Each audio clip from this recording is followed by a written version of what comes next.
Ya, kembali lagi di Suara Rabuan, Suara Perubahan. Nah, itu dia tadi Pak Alamsyah. Tadi pertanyaan dari Mas Haris tadi. Segala macamnya itu tanggapan Bapak bagaimana? Tadi ngomong-ngomong soal itu sosial media. Kenapa TikTok tidak kita tutup aja? Kayaknya semuanya berawal dari TikTok Shop deh. Iya.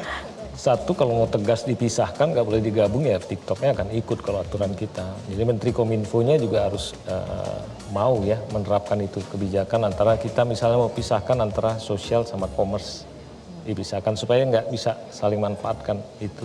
Kedua, algoritma ini saya sudah merasa sudah pada level atau kadar mengganggu hak asasi orang. Jadi behavior kita tanpa seizin kita dieksploitasi untuk satu market itu tidak boleh sebetulnya. Persoalannya si pembuat kebijakannya harus sampai ke sana. Jadi harus ada aturan tentang pemanfaatan algoritma. Walaupun orang bilang rumit, ya kita bikin dulu aturannya. Nanti kemudian terapkan, evaluasi. Jadi saya membayangkan Abdul, ketika menghadapi ini para pedagang itu harus duduk bersama dengan beberapa menteri yang terkait ini. Kemudian membicarakan apa yang harus kita bikin dalam waktu 6 bulan, 1 tahun ke depan supaya efektif. Menkominfo apa dengan algoritma. Terus kemudian berkaitan dengan impor ilegal, Mendak harus apa gitu. Ini thrifting yang sebetulnya pahlawan lingkungan hidup kok malah dibunuh, gimana cara melegalkannya supaya nggak setiap hari disatronin oleh oknum aparat. Mereka bisa sampai 1 miliar itu ngeluarin uang. Gitu. Karena sasaran mereka juga sebetulnya segmen yang beda dengan UMKM. Satu, kemudian faktor lain lagi ya dicek. Itu duduk semua, keluar kerangkanya, evaluasi tiap tahun.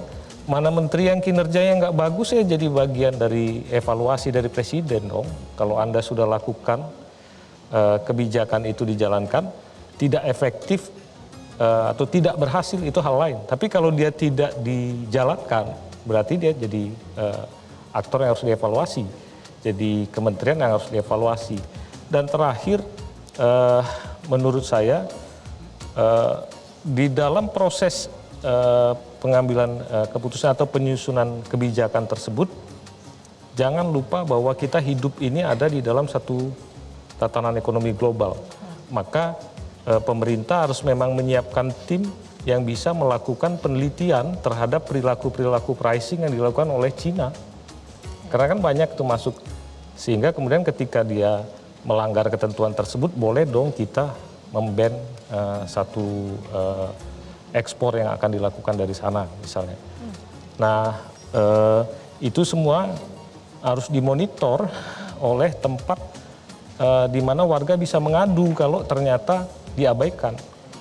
Kalau dia menyangkut ketidakpatuhan pemerintah atau aparat dalam melaksanakan kebijakannya, yang ngadunya ke ombudsman. Tapi kalau ternyata tetap ada ketidakadilan dalam persaingan itu, warga tidak puas, pedagang tidak puas, ya datangnya ke KPPU. Nah ini semua harus dihidupkan ke depan. Percayalah sama saya, tidak ada satu negara pun yang berhasil kuat melawan ekses semacam ini, kecuali mereka memang di internal pemerintahnya bersatu padu dengan masyarakatnya untuk membentengi dirinya. Bukan dengan saling menyalahkan, apalagi cuma bikin gimmick-gimmick centil, bakar-bakar pakaian bekas itu nggak akan menyelesaikan masalah. Oke, baik. Mas Bima, dari tadi kan salah satu solusi yang tadi kita dengar berkali-kali adalah revisi Permendak 50 tahun 2020. Apakah cukup itu saja kemudian ini bisa membuat geliat para pedagang yang offline ini jadi lebih baik begitu? Karena kan permasalahannya bukan hanya di Kementerian Perdagangan saja begitu. Ini kan tadi dikatakan lintas menteri. Belum lagi masalah algoritma. Sekarang apa yang sedang tren dibaca oleh sosial media, e-commerce itu dibikin tiruannya dengan harga yang lebih murah begitu, dan dijual dengan harga yang lebih murah dibandingkan penjual lokal gitu kan.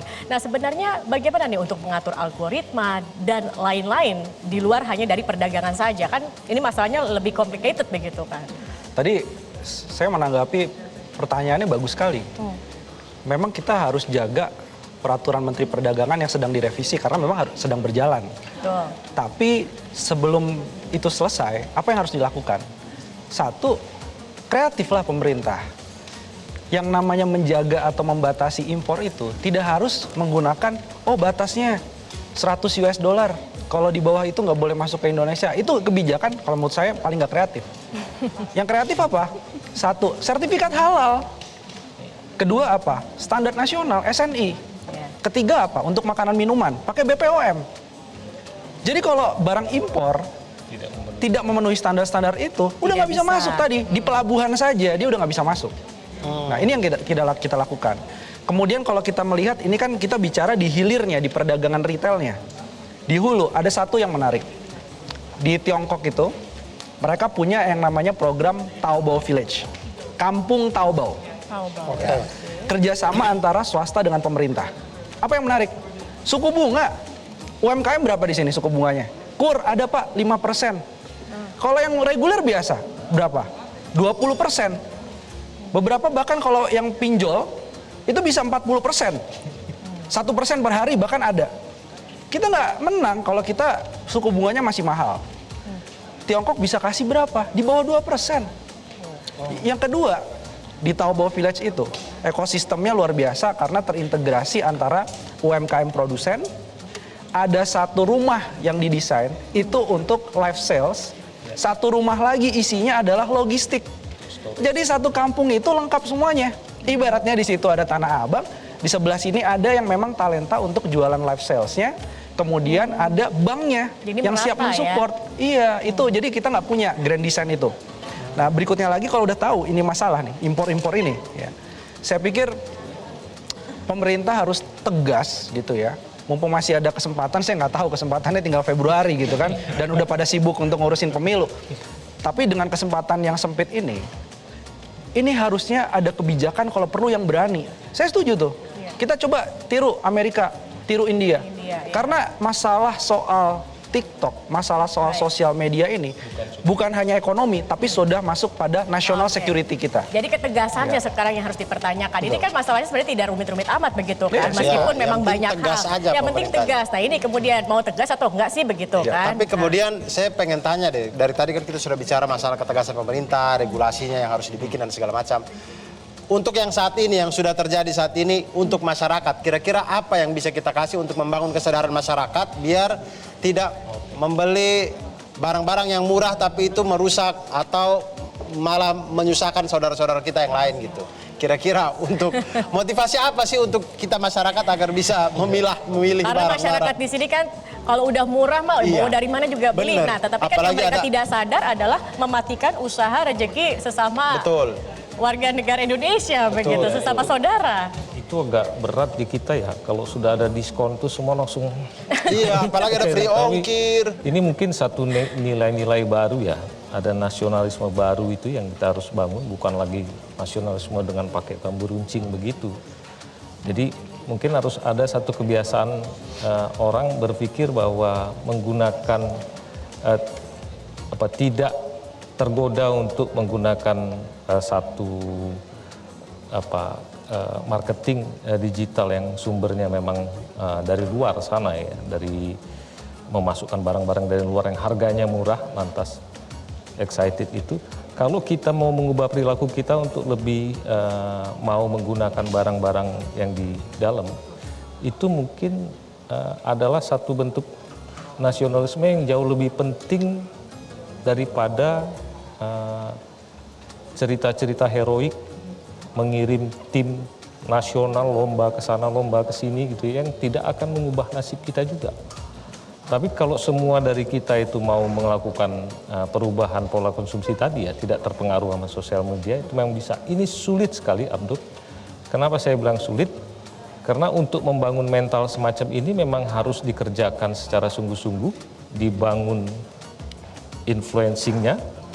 Seluruh institusi pendidikan kita harus membiasakan, bukan cuma dikasih pelajaran tentang cinta dalam produk dalam negeri, tapi ada satu hari orang ditetapkan harus membeli produk dari dalam negeri. Anak-anak dari SD itu sudah harus diajari mencek ini merek bikinan mana. Satu hari saja dulu dalam seminggu. Kalau itu bisa dilakukan, maka harusnya kita akan mulai terjadi spirit nasionalisme yang baru. Kalau tidak, kita semua cuma saling menyalahkan, frustasi, diserbu sama barang-barang asing itu. Omongan saya agak abstrak untuk kali ini, tapi menurut saya sesuatu yang sifatnya value itu harus dibangun ke depan dengan menggunakan semua infrastruktur kita yang ada. Satu hari dalam seminggu membeli barang dalam negeri. Bisa dimulai dari Menarik sih. situ. Menarik sih. Iya. Boleh tuh jadi programnya Menteri Pendidikan cross Menteri Perdagangan. Betul sekali. Nah, kita akan tunggu juga begitu ya. Apa kemudian nanti langkah perubahan ini mungkin terakhir juga ini karena kita sudah mepet durasinya Pak Alamsyah, Mas Bima. Kemudian langkah perubahan apa yang harus dilakukan agar ekosistem UMKM kita ini bisa bertahan? Jangan sampai malah banyak yang kolaps, Mas Bima. Sederhana, Singkat kita butuh keteladanan kok. Keteladan. Konsumen disuruh tidak membeli barang impor. Bangga buatan Indonesia. Cek aja pengadaan barang jasa pemerintah pusat, pemerintah daerah, BUMN-nya gimana? Oke. Berapa banyak pemenuhan TKDN-nya? Kan kita bisa lihat itu. Jadi kita butuh keteladanan sebelum Oke. konsumen harus berbuat apa. Jadi juga pemerintah harus mencontohkan begitu kepada Ya, masyarakat. apalagi BUMN kan namanya akhlak. Keteladanan harus ada dong. Iya dong. Pak Alamsyah, singkat Pak Alamsyah. Apa kemudian yang harus dilakukan Pak Alamsyah? Singkat. Saya kira sama seperti mengulang tadi ya, pemerintah itu harus mulai melakukan koordinasi yang lebih ketat ya, karena kita sedang menghadapi perang ini sebetulnya, jadi nggak bisa kerja sendiri-sendiri. Masyarakat juga mulai harus agak percaya bahwa kita sebetulnya bisa membangun spirit nasionalisme seperti tadi. Baik. Kita mulai kampanyekan, kita lakukan, termasuk Metro TV juga harus gemar mengkampanyekan. Oke, baik. Pak Alamsyah, Mas Bima, terima kasih banyak narasumber yang telah hadir dan berdiskusi dengan kami. Dan juga terima kasih kepada pemirsa di studio dan juga Musyawarah Reboan yang sudah bergabung pada malam hari ini. Dan jangan lupa untuk pemirsa yang ingin menuangkan aspirasinya itu bisa join Musyawarah Reboan di daerah masing-masing melalui website reboan.id atau hubungi nomor di bawah ini. Dan saksikan terus Suara Reboan setiap hari Rabu jam 7 malam hanya di Metro TV. Suara Reboan, suara perubahan. Dan ini dia catatan perubahan. Usaha masyarakat kecil menengah jangan terus dipinggirkan sambil terus dihibur dengan bait pantun kemajuan. Pantun kaleng-kaleng yang tak nyambung antara sampiran dan isinya. Sedih dan menyakitkan. Usaha masyarakat kecil menengah jangan hanya dihitung dengan jari. Mereka adalah himpunan kehidupan murni yang mampu bersaing secara masif. Karena modal mereka cinta dan kasih sayang. Bukan rasa benci. Beragam model keserakahan.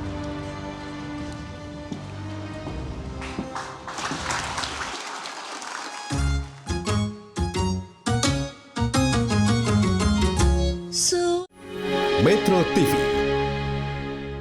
Jelajahi cara baru mendapatkan informasi. Download Metro TV Extend sekarang.